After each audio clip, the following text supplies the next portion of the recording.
बिस्मिल्लाहिर्रहमानिर्रहीम। आज मैं आपको ना Punjab public service commission lectureship exam जो होता है उसकी प्रिपरेशन के बारे में बता रही हूँ। ये मेरा पहला पार्ट है और ये सिर्फ केमिस्ट्री के लिए स्टूडेंट के लिए नहीं है, बल्कि तमाम सब्जेक्ट्स के लिए ये यकसा मुफीद है। मैं चूँकि केमिस्ट्री की असिस्टेंट प्रोफेसर हूँ, तो इस लिहाज से मैं अपना एक्सपीरियंस भी बताऊँगी, और क्योंकि मेरे पास स्टूडेंट्स आते रहते हैं, तो इसलिए मुझे जो भी एक्सपीरियंस है मैं आपसे शेयर करूँगी, और मेरे लेक्चर मुसलसल अपलोड होते रहेंगे। सबसे पहले तो पीपीएससी का रिटन टेस्ट के बारे में आपको पता होना चाहिए। पहले जो है प्रीवियसली ऐसा होता था कि थ्योरेटिकल एग्ज़ाम होता था, तो उसमें लॉन्ग क्वेश्चन होते थे, लेकिन अब ऐसा नहीं है। पिछले कुछ अरसे से ऐसा आ रहा है कि एमसीक्यूज़ टाइप एग्ज़ाम जो है वो आ रहा है। अब उस एमसीक्यूज़ एग्ज़ाम को आपने कैसे सॉल्व करना है, नंबर वन तो ये कि मैट्रिक लेवल से आपसे शुरू करना है। ठीक है, मैट्रिक के ऑलमोस्ट 10% मैट्रिक एफएफएससी आपस में मिलते जुलते हैं, तो बेसिक कंसेप्ट तकरीबन सेम होते हैं। तो आपने मैट्रिक की टेक्स्ट बुक आप ले लें, और उसकी सारे के सारे ऑब्जेक्टिव्स जो हैं एक्सरसाइज के एंड में होते हैं, या उनकी की बुक्स होती हैं वो आपके पास होनी चाहिए। एमसीक्यूज़ आप ले लें। उसी तरह एफएफएससी की बुक्स आपने पढ़नी है, बीए बीएससी की किताब पढ़नी है। तकरीबन 10% मैट्रिक का मटेरियल होता है, 20% एफएससी एफए का होता है, आगे पीछे भी हो सकता है, ये मैं आपको एस्टिमेट बता रही हूँ। ऑलमोस्ट 50% बीए बीएससी का होता है, और इस बाकी जो है वो एमए मास्टर लेवल का होता है। ठीक है, तकरीबन 100 क्वेश्चन का पेपर आपके पास आएगा, और ऑलमोस्ट आपके पास 2 घंटे होते हैं, ठीक है, उसको सॉल्व करने के। अब रिटन टेस्ट के बारे में आप ये बात याद रखें कि मैंने जितने भी जब भी रिटन टेस्ट दिया, मैंने 3 टाइम एग्ज़ाम दिया था पब्लिक सर्विस कमीशन का। फर्स्ट टाइम फिर मेरा ट्रांसफ़र नहीं हो रहा था, तो मुझे दोबारा कमीशन का एग्ज़ाम देना पड़ा लेक्चरशिप के लिए। फिर मैंने असिस्टेंट प्रोफेसर का भी एग्ज़ाम दिया, और तीनों दफ़ा अल्हम्दुलिल्लाह मैंने पब्लिक सर्विस कमीशन में पहली पोजीशन हासिल की। तो मैंने हर टेस्ट में यही देखा कि कोई भी ज़रूरत नहीं है कि आप फैक्ट्स को याद करें। मसलन मेल्टिंग पॉइंट पानी का कितना है, इसका कितना है, कोई फैक्ट के सवाल आपसे नहीं आएंगे। मसलन केमिस्ट्री में होता है गैस कांस्टेंट की वैल्यू, वो नहीं आएगी। अगर आएगी किसी सवाल में, तो आपको गिवन होगी। तकरीबन सवाल कंसेप्चुअल होते हैं, ठीक है, वो आपको कंसेप्ट क्लियर होना बहुत ज़रूरी होता है, और उसी के एमसीक्यूज़ होते हैं। तो आपने ये करना है कि सारे ऑप्शन पढ़ने हैं। बाज़ औक़ात ऐसा होता है कि एंड में लिखा होता है कि नन, या लिखा होता है ऑल, तो आप एक ऑप्शन को टिक करें, दूसरा भी सही है, तीसरा भी सही है, और एंड में आ गया ऑल, तो फिर आपके लिए प्रॉब्लम बनेगा। तो सर्कल जो है ना, आपने पहले पेंसिल से फिल करनी है। सर्कल्स की फॉर्म में बबल शीट आपको मिलती है। बबल शीट जो है पहले आपने उसको इस तरीके से करना है कि आप पेंसिल से फिल करना है। पेंसिल से फिल करने के बाद आपने उसको पेन से फिल कर लें और उसको मिटा लें। और जो जो क्वेश्चन आपको नहीं आ रहा, कंफ्यूज कर रहा है, उसको फर्स्ट टाइम अटैम्प्ट में ना करें, क्योंकि जब आप फर्स्ट अटैम्प्ट में करने की कोशिश करते हैं तो गलत भी हो सकता है। ठीक है, फिर दोबारा जब सेकंड अटैम्प्ट में एक अटैम्प्ट आप कर लें, जो आपको कंफर्म पेट क्वेश्चन है, पहले पहले आपने वो सॉल्व करने हैं। वो सॉल्व करने के बाद आप फिर जो आपको फोकस करने वाले हैं, जिन पर टाइम ज़्यादा लग रहा था, वो क्वेश्चन आपने दोबारा करना है। इस सारे प्रोसेस में आपके पास अपनी डिजिटल वॉच होनी बहुत ज़रूरी है आपके पास, क्योंकि मोबाइल वो ले लेते हैं, और घड़ी आपके पास ना हो, और सुई वाली भी हो, तो आपके पास इतना टाइम नहीं होता कि आप एक झलक देखें कितने मिनट रह गए हैं। तो आपके पास ना डिजिटल वॉच होनी बहुत ज़रूरी है। तो बाज़-औक़ात क्वेश्चन ना बड़े लंबे होते हैं। मिसाल के तौर पे उन्होंने हमें से ना रेडियम और इंडियम ऐसे ये लिखा, जी फ़लाँ जगह यूज़ होती है, इसका ये यूज़ है, ये यूज़ है। बाद में जी उसका न्यूट्रॉन नंबर बता दें, और एटॉमिक नंबर, एटॉमिक मास दिया हुआ था, न्यूट्रॉन की तादाद पूछी हुई थी।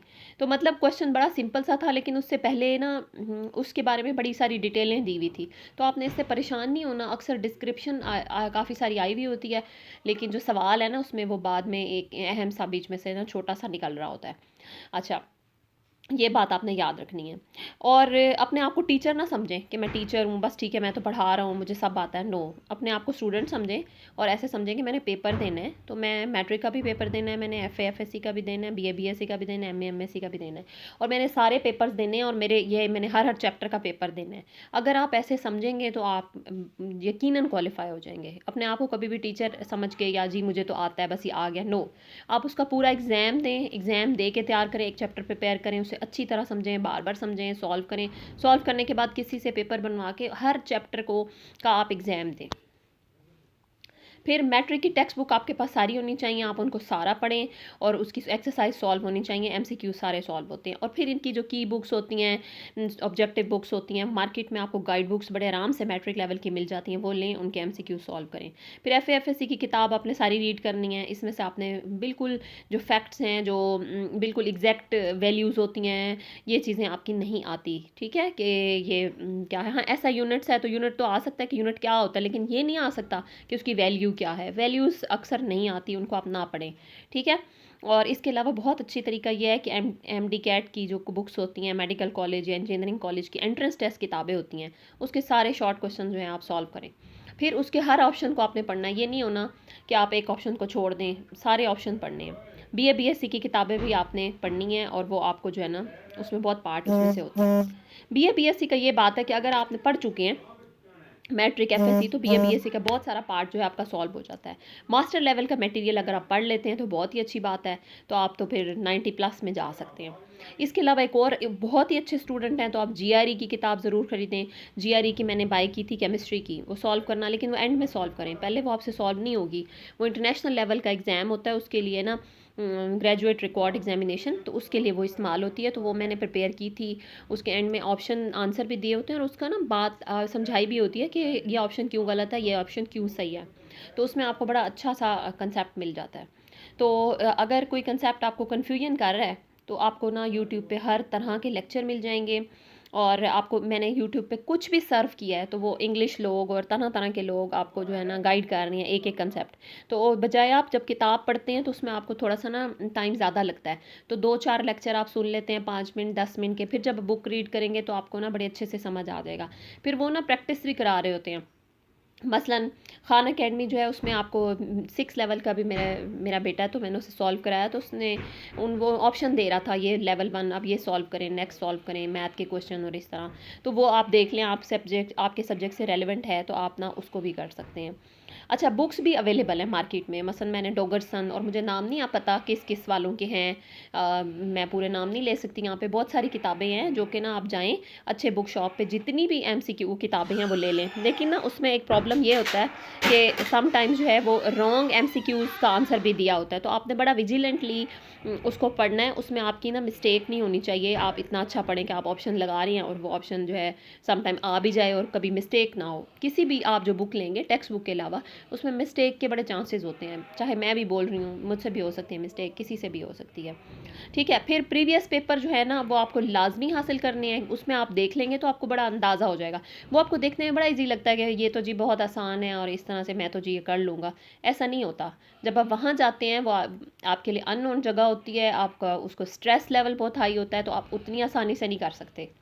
उसका हल ये है कि आप बबल शीट्स घर में मंगवाएं, बबल शीट डाउनलोड कर लें और घर में प्रैक्टिस करें। अब जब आपको ना कंफ्यूज होके आप जाते हैं तो फिर आप ना सॉल्व नहीं कर सकते। हो सकता है आपको पहला क्वेश्चन ना आए, दूसरा ना आए, तीसरा ना आए, कोई बात नहीं, इट्स ओके। फोर्थ तो आता होगा, फिफ्थ आता होगा, सिक्स्थ आता होगा, फिर आप पहले को दोबारा देखेंगे तो आपको दोबारा वो आने लग जाएगा, ठीक है। और आपने वहाँ पे कंफ्यूज नहीं होना। बबल शीट आपके पास होनी चाहिए, और आप एग्ज़ाम की ट्राई पहले ही घर में बैठ के करते रहें। और एग्ज़ाम से पहले आपको कोई ज़रूरत नहीं है उस रात को पढ़ने की, आप उसको आराम से सोएं। और पानी की बोतल आपके पास होनी चाहिए, क्योंकि जब तक आप वहाँ पहुँच नहीं जाते तब तक जो है आपको पानी का मसला रहता है। और इसके अलावा आपके मोबाइल वो ले लेते हैं, तो इसलिए आपके पास ना डिजिटल वॉच होनी बहुत ज़रूरी है। पेंसिल, रेज़र, शार्पनर हो, शार्प हुआ कैलकुलेटर हो, पेन ज़्यादा हो, ठीक है। क्वेश्चन पे फोकस करना है। एक से ज़्यादा ऑप्शन भी होते हैं, मसलन ना वाटर गैस लिखा हुआ था, वाटर ग्लास लिखा हुआ था। एक दफ़ा मैं क्वेश्चन सॉल्व करा रही थी बच्चों को, एमसीक्यूज़ की बुक में ऐसे लिखा हुआ था, तो बच्चों ने ना वाटर गैस के बजाय वाटर ग्लास, सिर्फ एल, मतलब आप देखें थोड़ी सी स्पेलिंग मिस्टेक है तो बच्चे ना कंफ्यूज हो गए, तो थोड़ा सा डिफरेंस होता है। अच्छा, सर्कल फिल करने में मेरे से एक दफ़ा गलती क्या हुई कि सर्कल नंबर, आंसर नंबर 47 है तो मैंने 48 में फिल कर दिया। अब वो तो ऑप्शन गलत हो गए, 2 सवाल गलत चले गए आपके। एक तो आपने 47 वाला जो है वो जो है आपने अगले में फिल कर दिया है, इस तरह से बड़ा मसला बन जाता है। तो आपने जब फिल करना है बार बार कंफर्म करना है कि ये सवाल अगर 47 है तो बबल में मैं 47 की लाइन पे ABCD ही फिल कर रहा हूँ या नहीं कर रही, ठीक है। तो इस तरीके से आपने बहुत बार बार देखना है, बबल फिलिंग बहुत इंपॉर्टेंट है। तो जो क्वेश्चन आपको ज़्यादा टाइम लग रहा है, किसी क्वेश्चन पे ज़्यादा टाइम लग रहा है, उसे छोड़ दें, उसे आपने नहीं करना, उसको आपने एंड में करना है, ठीक है। वो जिसका पेट आंसर आपको आता है वो आपने करना है, ठीक है। और एक बात याद रखें कि अपनी एग्ज़ाम प्लेस को ना आपने जाके पहले से देखना है। ऐसा होता है कि बाज़ों का जी लाहौर में हमने एग्ज़ाम देने गए, वो जी बहुत दूर थी, फिर उसको सर्च करते करते टाइम लगा, फिर जी उसमें बड़े जी यू टर्न्स और इस तरह की बातें, तो अब जी लाहौर से वाकिफ़ जो नहीं होता तो वो ड्राइवर ही इधर उधर घुमा रहा है, आप कंफ्यूज हो रहे हो, इतने पैनिक हो रहे हो। टाइम पे आप पहुंच तो गए हो लेकिन उससे पहले आपका जो स्ट्रेस लेवल है वो बहुत बढ़ गया। और जब एग्ज़ाम में आप एंटर होते हैं तो आपने लॉन्ग ब्रेथ लेने हैं। याद रखें जब आप ऊँचे-ऊँचे साँस लेते हैं तो आपके ना ब्रेन को ऑक्सीजन थोड़ी-सी ज़्यादा जाती है। तो जिसकी वज़ह से आपका जो डिप्रेशन है ना वो थोड़ा-सा कम हो जाता है। ठीक है?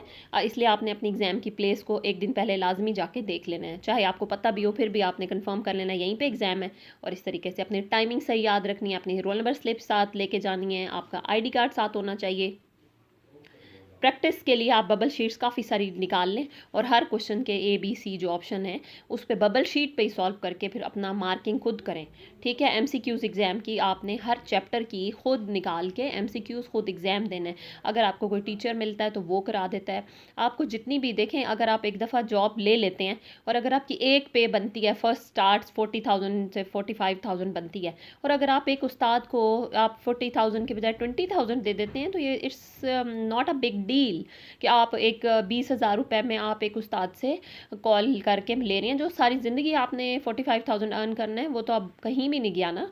तो इसी तरह मैंने बहुत से स्टूडेंट्स को गाइड किया है। बहुत रिस्पेक्ट भी करते हैं कुछ लोग, और कुछ लोग आपको पता है कि बहुत मिसबिहेव करते हैं कि मतलब उस्ताद की रिस्पेक्ट नहीं करते।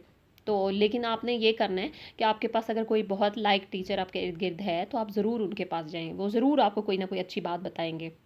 और एमसीक्यूज़ एग्ज़ाम आप दे दें, आप समझेंगे, अपने टीचर को कहें कि मुझे आप मैट्रिक का स्टूडेंट समझें, मुझे सवाल बना के दें और बस मैं करूँगा ना। इसी तरह आप एफएससी का करें और इस तरह करें। इंस्ट्रक्शन जो होती हैं वो लिखी हुई होती हैं, पहले भी लिखी हुई होंगी एग्ज़ाम से आपके इस रोल नंबर स्लिप पर, वहाँ जाएंगे तो भी आपको रिटर्न होंगी, उनको ज़रूर पढ़ लें एक दफ़ा अच्छी तरह। बेशक आपका टाइम लग रहा है उसको पढ़ें। आईडी कार्ड आप ले जाएंगे, नहीं तो नादरा वाले एक रसीद देते हैं, अगर आईडी कार्ड आपका गुम हो गया, कुछ हो गया, वो होना चाहिए। और आईडी कार्ड आपका ना उस वक्त वैलिड हो, ये ना हो कि आप ना 2019 का जी वो एक्सपायर हुआ है और आप लेके जा रहे हैं, वो फिर एंट्रेंस में आपको मसला हो जाता है। तो अल्लाह ताला पे बिलीव रखें, अपने पैशंस समझ के काम करें, दिन रात मेहनत करें। आप हो नहीं हो, इंशाल्लाह इंशाल्लाह आप लोग सिलेक्ट हो सकते हैं। और सोचें कि ये सीट है ही मेरे लिए और मैंने इसके लिए स्ट्रगल करनी है। ये मत सोचें कि आपकी डिवीजन सेकंड हैं, थर्ड हैं। मैंने बहुत से गोल्ड मेडलिस्ट को हारते हुए देखा है और मैंने बहुत से जो नालायक बच्चे हैं उनको सिलेक्ट होते देखा है। बात सिर्फ ये है कि आप एट द मोमेंट अपना रिटन टेस्ट कैसा करते हैं। ये जो रिटन टेस्ट आप करते हैं, जब आप एग्ज़ाम देने के बाद इंटरव्यू में जाते हैं तो आपका एकेडमिक भी उनके सामने पड़ा होता है और आपके रिटन टेस्ट का आंसर भी, रिजल्ट भी सामने पड़ा होता है। तो वो पहले डिस्कस करते हैं कि इसका जी एकेडमिक में इतने बनने, रिटन टेस्ट जी 80+ है, वाह। वो आपको लेंगे ही ऐसे कि ये बंदा इतना ज़बरदस्त मार्क्स लेके आया है। तो अगर आपके है ही 50 पे पास हो रहे हैं और आप 51 मार्क्स ले रहे हैं तो उनको पता होगा कि ये बंदा ऐसा है। तो ये जो है ना रिटन टेस्ट के बारे में मैं अभी आपको कुछ बता रही हूँ। मेरी टिप्स आपको मुसलसल मिलती रहेंगी।